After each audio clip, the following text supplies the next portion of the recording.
तो अपने नेताओं के, अपने विधायक, अपने लोगों का आकलन करें कि किन किन की संपत्ति बढ़ गई है और जिन जिन की संपत्ति लगे कि ज्यादा बढ़ गई है तो उनके खिलाफ भी वही कार्रवाई होनी चाहिए जो विपक्ष के खिलाफ कार्रवाई कर रहे हैं। और मैंने कई मौकों पर कहा कि आज जमीनों का काम सबसे ज्यादा कोई कर रहा है तो भारतीय जनता पार्टी गिरोह कर रहे हैं। कई शहरों में बड़े बड़े भूमाफिया पैदा किए हैं और भूमाफियाओं का काम भारतीय जनता पार्टी स्वयं कर रही है। लखनऊ में, कानपुर में, आपके अयोध्या में, गोरखपुर में, वाराणसी में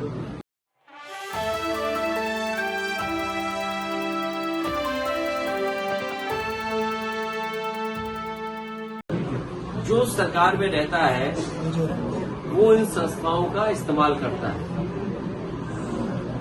पहले कभी इस्तेमाल हुए होंगी ये संस्थाएं, आज भारतीय जनता पार्टी की सरकार है, लेकिन भारतीय जनता पार्टी ने सब सीमाएं लागू की। वो केवल अपने वोट के लिए, दूसरे लोगों को अपमानित करने के लिए ईडी, सीबीआई, इनकम टैक्स का सहारा ले रहे हैं। हमारी तो मांग ये होगी कि भारतीय जनता पार्टी अगर जीरो टॉलरेंस रखती है करप्शन के लिए तो अपने नेताओं के, अपने विधायक, अपने लोगों का आकलन करें कि किन किन की संपत्ति बढ़ गई है और जिन जिन की संपत्ति लगे कि ज्यादा बढ़ गई है तो उनके खिलाफ भी वही कार्रवाई होनी चाहिए जो विपक्ष के खिलाफ कार्रवाई कर रहे हैं। और मैंने कई मौकों पर कहा कि आज जमीनों का काम सबसे ज्यादा कोई कर रहा है तो भारतीय जनता पार्टी गिरोह कर रहे हैं।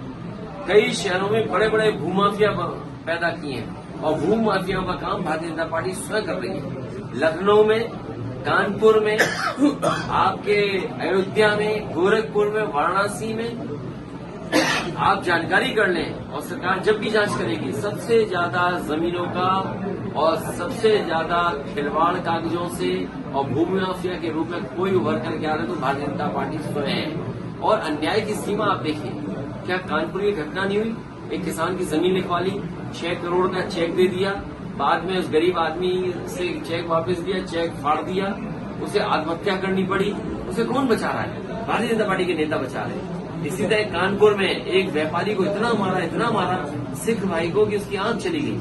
कौन था वो? भारतीय जनता पार्टी का कार्यकर्ता था। इसी तरह और जगह अगर आप देखोगे सबसे ज्यादा अन्याय इनकी सरकार में हो रहा है। आज ही खबर पड़ी है कि कानपुर देहात में भी और कानपुर में 2 पक्ष में झगड़ा हुआ, 2 लोगों की जान चली गई केवल जमीन के विवाद में। सरकार को ये देखना चाहिए कि जो जहां पर जमीन को लेकर के विवाद हो रहा है या विवाद से जान जा रही है, आखिरकार वो अधिकारियों को कितनी एप्लीकेशन दे चुकी है। सर